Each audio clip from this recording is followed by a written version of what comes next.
Welcome to the fucking show. Welcome to the show. Have a seat, my nigga. Recline back. Real niggas making My name is Richard Carlisle, and welcome to the Black Fathers Initiative of Cleveland podcast. Today, we're going to speak about prison reform, and I'm here with my guest, William E. Bankston. He is over the prison reform program at Kent State University, and he's going to talk about the work that they do and also give you his story. Yes, sir. Thank you, Reggie. No problem. Just tell the people, a little bit about yourself, what you guys are doing. And Okay. First, I just want to thank you, man, for giving me this platform. This is brand new, grassroots. So I get to breathe life into it. I get to create, the program from scratch, basically. So I appreciate this a lot, giving me the opportunity to get this program rolling, get the name out there and everything. So appreciate you, bro. But just a little history about the program. can you tell people the name of the program? The actual official name? Yeah, the official name is the Kent State University Prison Reentry Program. And I've been hired as the first program academic coordinator. So, could you please tell the people the name of the program and Yes, sir. and some of the goals? The program is called the Kent State University Prison Reentry Program. I've been hired, of course, as the Prison Reentry Academic Program Coordinator. So obviously, as the word implies, I'm just there to coordinate the participants of the program, the inmates, and any justice-impacted individual. I'll go back into that term in a minute, but yeah, any individual, justice-impacted individual, coordinate their life with the proper, outfit them with the proper career path, training, mental health service, and what have you. So it's quite easy. I don't have to reinvent the wheel. There's a lot of things going on. I will say this, as I get into the history of how this program began. It's a lot to be done, but it's also a lot being done. And so I just want to say that I'm kind of proud of some of that work, what we're calling prison reentry coalitions in the state of Ohio. It's a lot going on. So Kent State is riding the wave of this phenomenon taking place. This year is the 20th year anniversary to Ban the Box.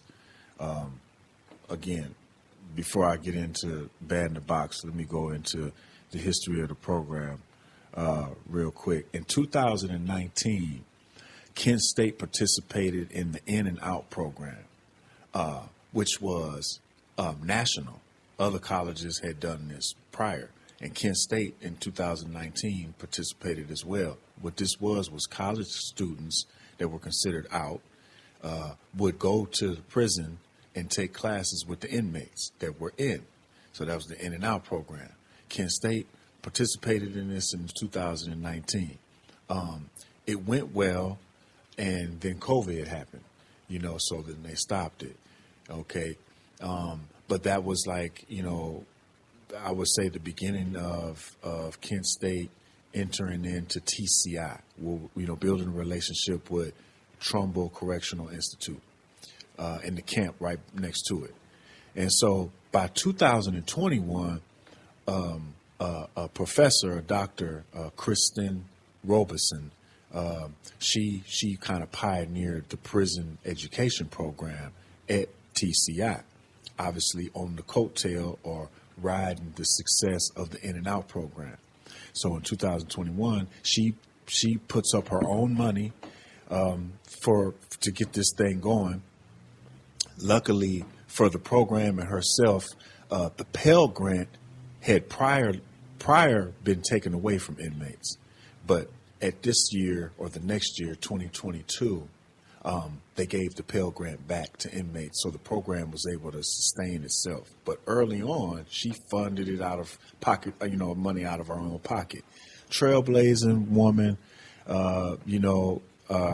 to get the program started. And so what they called this program at TCI was the 2+2 program.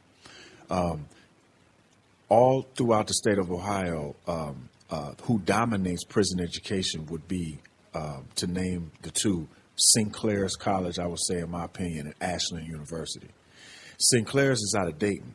So Sinclair's, spread itself kind of thin. So it's starting to pull back in some of the prisons and some of the programs that it was in. And in those places, Kent State is looking to take over and move in.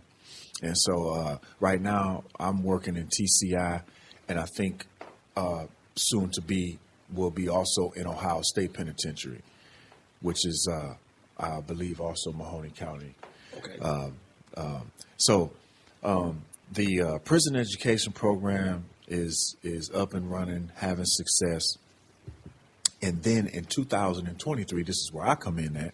In 2023, Kristen Roberson gets with another woman, pioneer, woman firecracker, who puts together $1 million grant for the prison reentry program to complement the pre-existing prison education program. So they're two separate things. And so now the prison reentry program is working with these inmates 6 months prior to release and ongoing, and also adding the mental health or we'll say the case management component, where it's dealing with more mental health, everyday basic needs. Basically like if a man doesn't have anywhere to stay, we probably won't be talking about Roth IRA bank accounts, savings accounts. We're just going to start with the basics first, so that they don't slip back into, you know how it is. When you take 2 steps forward and 5 steps back because something else wasn't right or dealt with. And so that's something new I'm seeing within reentry, is adding that piece. That mental health piece, the case management piece, because typically reentry, we're talking about training to get a job. You know what I'm saying? Usually, or it's maybe some type of assistance with getting driver's license and stuff like that. But now mental health is big, and it's in the prisons now. It's in reentry. It's everywhere. So. But yeah, that's just a little bit of history as to how the program got started. But like I said, $1 million grant came through 2023. They made the hire, made my hire this year. So with that being said, I guess I'll get into how I got into the position. I am a justice impacted individual myself. My first felony came before I went to college. I went to Kent State. I'm alumni at Kent State. I went to Kent State in 96, fall of 96. Like I say, I was a young teenage dad and a young felon before I came to college. So I was looking for college to save me.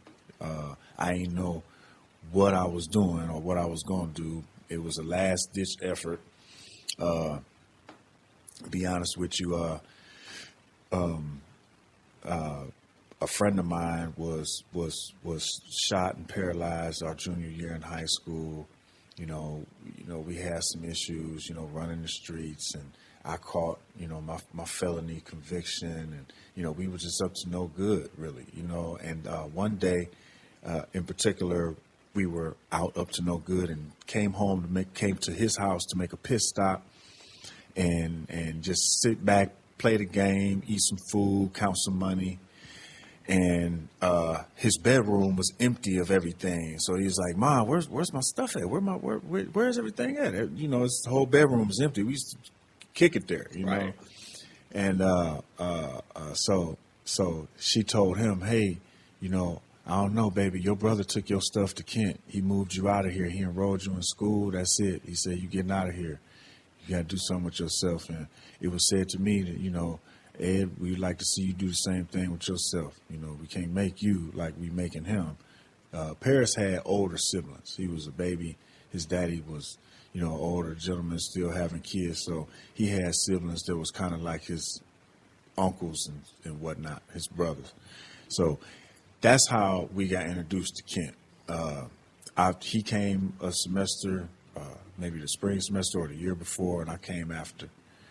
So, and we still had, you know, we still messed around. I ended up catching the case in college. He ended up catching the case in college. So I had 2 felonies before I actually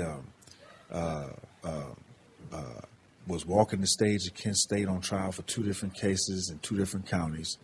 So that was bittersweet. I got my diploma, but yet I set myself back another 7 to 10 years because my first felony was almost 7 years old, and then I got another one. So it was tough. So, you know, that created a journey for me.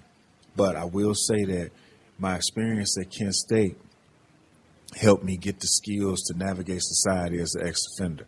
I won't never, you know, like, you know, say that it was for nothing. But however, you know, I went to barber school after college, and, you know, after struggling with employment and barbering I took my refuge in that, gained some success in barbering. You being humble. You're being humble. I know this guy. He's a wildly successful barber.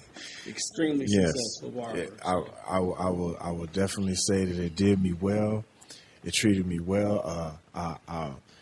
It was a struggle prior. You know, people don't know, like, you know, I was 30 years old with a college degree, and I remember my mom had to buy me a bike so I can get to work. And I had a daughter who was 15 starting high school. So it was bad. It was rough. You know what I'm saying? It was some moments, man, that I didn't understand why I was going through it, what was going on.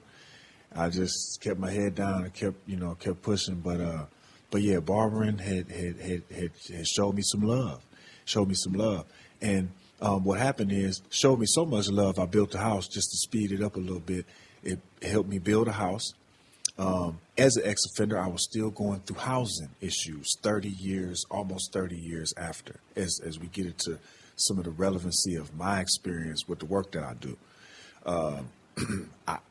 I found a remedy for employment. One of our biggest issues, I would say, is going to be housing. Because look at this. Most guys are creative and entrepreneurs, especially now, right? So the money thing and the employment thing isn't what it used to be. It used to be get a job, get a job, get a job. Now guys are creative and they're creating their own employment and their own paths to income. Now I see the biggest issue is housing, you know, because that's still something that unless you've built your own house or got into home ownership, that's an issue. And I was going through it countless times, no matter how far I got into my success and my new life, you know, being married with children or whatever, 20-some years after my first felony or whatnot, I was still getting, you know, denied in apartments, nice places that I wanted to have my family. So that's what put me on the home ownership path. So I built a house. And because of that, you know, I mean, I'm not saying that, I mean, it kind of pushed it. It sped the process of home ownership up for me. And then once I got into that position, I realized I could build. And so we decided to build. And so that's another thing, you know, I wanted to share is that that process isn't as hard as it seems, you know. I could share a lot about the obstacles that I faced in home ownership and then the way I found a way around it. So, but anyway, I gained success, built a house, and then COVID happened and my business took a hit. And after 10 years of being an entrepreneur, in about 3 years of punching nobody's clock and paying nobody's rent, I had to go back to punching the clock. You know, because we had built ourselves up and then the finances took a hit. And so, you know, I had to go back to work to supplement the income. And so what happened was I took a series of jobs. I mean, this year, bro, I think I was waiting on 6 W-2s. I was all over the place. I was substitute teaching. That was a journey. I ended up being able to substitute teach after so many years of having this felony conviction and whatnot. No expungements. I never got any expungements. I tried one or maybe a couple times, and then things kept happening to where, and you'll hear that people have tried to get expungements and it just don't work out. Sometimes that happened. That's happened to me. What are some challenges, to that path? To expungement? Well, one of them is the years before you can apply for the expungement. Has to be 5 years in some cases. If you have more than one, used to be if you had more than one, you couldn't get expunged. And so I think for many years I fell in that line. You know what I'm saying? And then I think they've came back off of that. And then the last time I tried, I paid 2 lawyers to take care of 2 expungements in different counties, and I think one of them came back with some more money that I owe, and I at that point I was like, well, I'm good. I figured out a way around it all this time. They're not gonna get no more money out of me. I took a stance on that. I think my mom told me maybe I should have paid them anyway or something. I said, nah. But so those are some of the issues that somebody could face with trying to get expungement. So it's not always, but it's different now, and it's like, I'm seeing things. That's what I said earlier when we started. It's some things that make me proud. Even Kent State's involvement in this area, in this space. I'm proud to be a Golden Flash. You know what I'm saying? To know that we're doing something like this. So let me get to that part. So again, I'm taking the odd jobs. End up at Kent State. I took a cleaning job with Ajax, commercial cleaner. They were cleaning Kent State.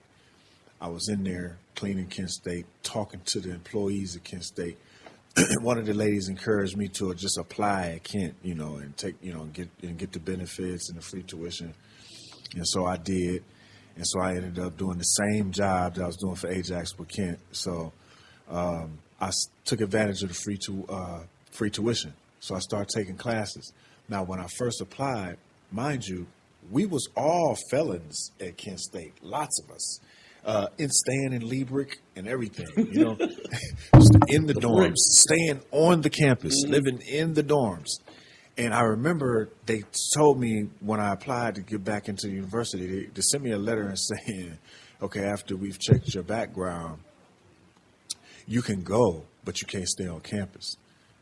I was like, well, good thing I built this house over here behind the stadium. Obviously, I don't need to stay on campus. I'm married with children now. This is years later, but it was just funny. It was like they said that, and I'm thinking, but I already stayed there. So this is one of the things that's weird. Yeah, this is one of the things that changed at Kent for the worse.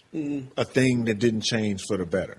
Because when I was there, that wasn't a thing. They never questioned your background for your admission. You know what I mean? Like a lot of guys was living proof that they didn't do that. I have a degree. I have a degree from there. And then not only that, I was currently working there overnight. So I'm all on the campus, in the offices, cleaning the toilets and dumping the trash. And you telling me I can't stay on campus. It was just, it's contradicts, it's one of them things just didn't add up.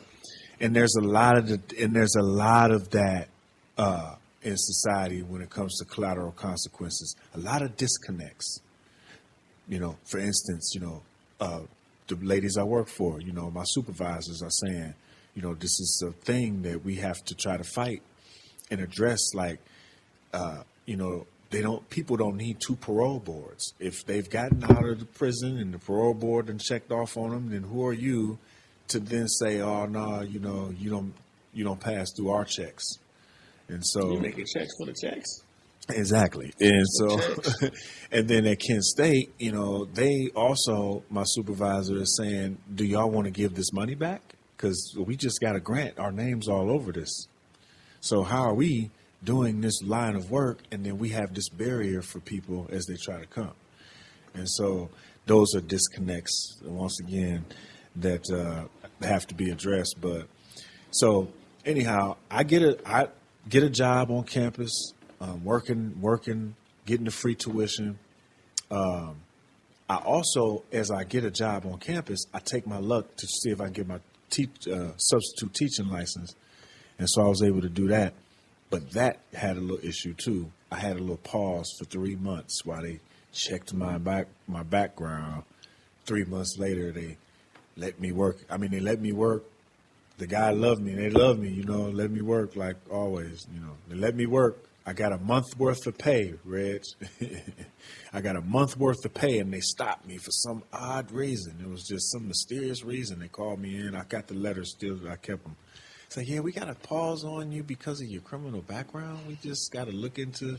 I was like, man, still, like 30 years later, still we doing this? Like, so anyway, 3 months later, they let me substitute teach. So when they let me substitute teach, I was about to do that full time, and I was about to leave Kent State overnight custodial. Before I left overnight custodial, I seen a job posting, prison reentry program coordinator. I said, what? Am I reading this right? You got to be kidding me. I don't know Kent State to do nothing with no prison, nothing, right? So I'm shocked at this point. But I'm already an employee, so I'm thinking I got a shot. I'm already in there. I'm an employee here. They hire within when it come to me, So From Kent State. So what happened was I applied, right? Maybe 3 days later. I think it posted on the 8th. I applied on the 11th, right? So, but while I was taking classes, I bumped into Miss Renucci, the English teacher over in the Ritchie. I don't know if you know, the Italian lady. No. Okay. She's after my time. She was a tall, thin Italian lady. She was the basketball player's favorite. I think you was there though. You was there with me, so you just don't remember her, but you was there when she was there. She's called Linda Piccirillo Smith now.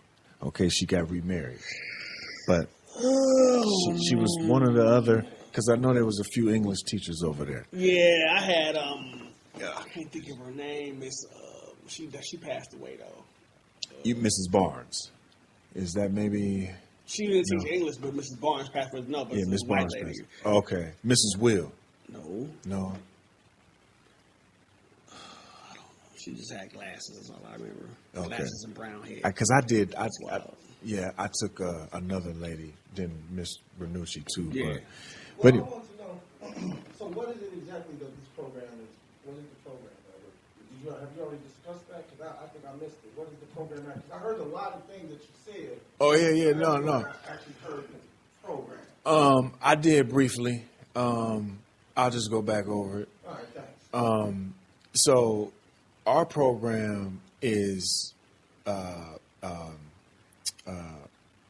the word I wanted to use is coupled with the prison education program. Kent State? Kent State's prison education So program. is this a Kent State program or is this your program? Oh, no. Kent State. Oh, okay. So this is a Kent State program. It's a Kent State program. Okay, no, I'm sorry. I'm alumni like Reggie. Right. You're part of the Yeah. program. Okay. And so, I thought this might yeah. be your personal program. No. Okay. No. So yeah, that's what I was saying. Like, as I was working as a janitor, I seen the job posting. Yeah, I know what you're saying.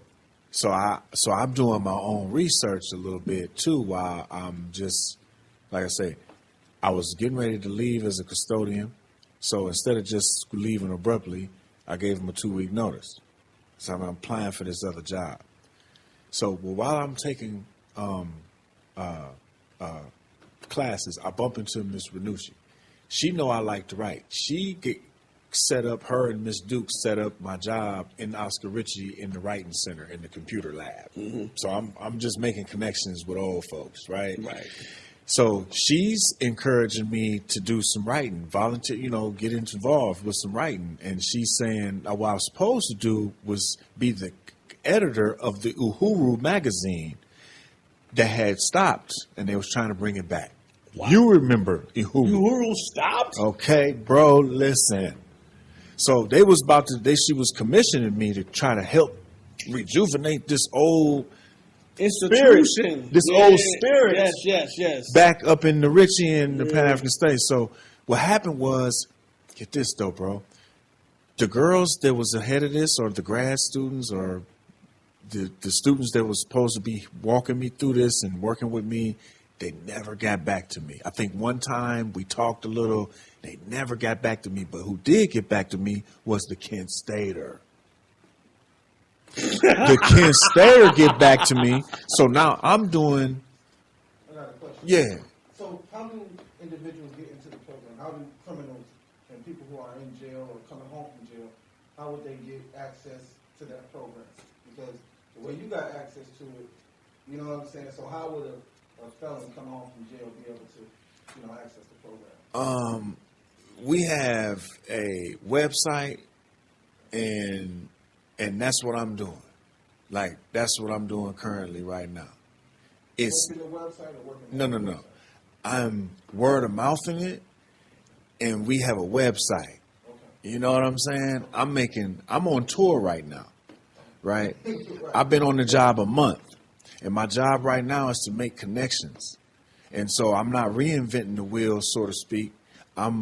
We have Kent State, and so I'm gonna get into all of that in just 1 second. It's coming. I know I've been talking a lot, but So we have to wrap up in a minute. So oh, okay. That's why I'm trying to get the details out of Okay. People need to do, because we got to wrap it in a minute. Oh yeah, well yeah, I didn't understand the flow. So yeah, too much talking about me. So the program is available to anybody that's justice impacted, whether they're in or out. We are also working with the inmates in TCI and the camp. Okay, so let's say that's Trumbull. What's the camp? North Central? No, it's all Trumbull. The Trumbull camp and then the Trumbull Correctional Institute. They sit side by side, right? And so, and we will possibly be working with Ohio State Penitentiary as well. So, Ohio State Penitentiary. Ohio State Penitentiary? Yeah. What is that? It's another penitentiary. I don't listen, bro. We could do an hours long. We don't got the time for a lot. So obviously, because you just mentioned, I know, but as I'm trying to hurry up now, there's another little side note or sidebar, and it's how many prisons we actually have in Ohio, and okay. So yeah, I'd never heard of Ohio State Penitentiary, right? We also we're looking into Lake Erie. I think Ashland is there now, or maybe they don't even have anybody. I think, but so if you're not in prison, for the public, they can get in touch with Kent State in any type of fashion. We have 8 branch campuses, so really I'm overseeing 13 counties, because Tuscarawas is an area that doesn't have reentry, but the areas around it do. Harrison County, Hamilton County, Coshocton, and different places like that. So it turns out to the eight counties that Kent State has a branch campus in is going to be hub centers for reentry. And so any inmate from any prison in Ohio, if he gets released into these areas, our services help them. Okay? So it can't be in Portage County. Would it be available to someone in Cuyahoga? And I'm going to get to that. And so what's happening here is, as I'm, meeting people and talking and finding out there's coalitions here and there and all of this, there's regional, statewide coalitions, reentry coalitions. And so I'm realizing that we're going to be doing business or making relationships with all the counties, right?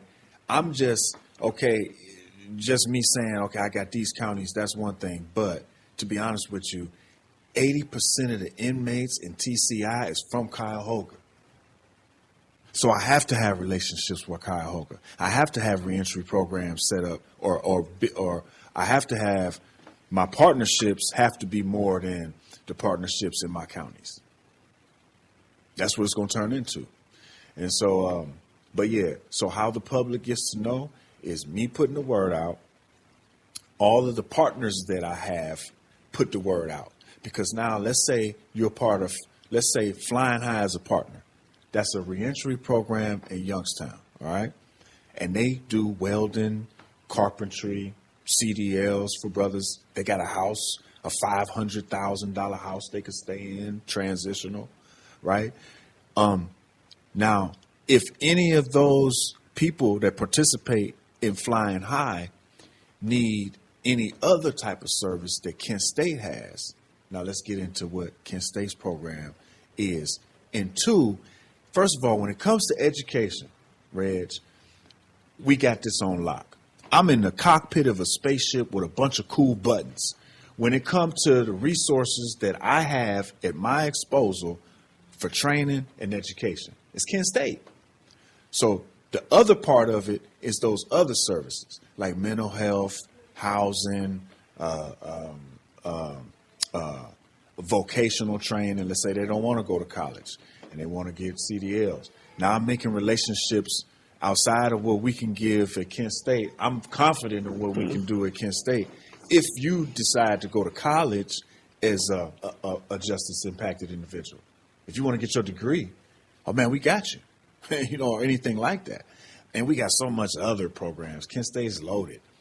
And then if you happen to need anything outside of that, that's where our other partnerships come in at.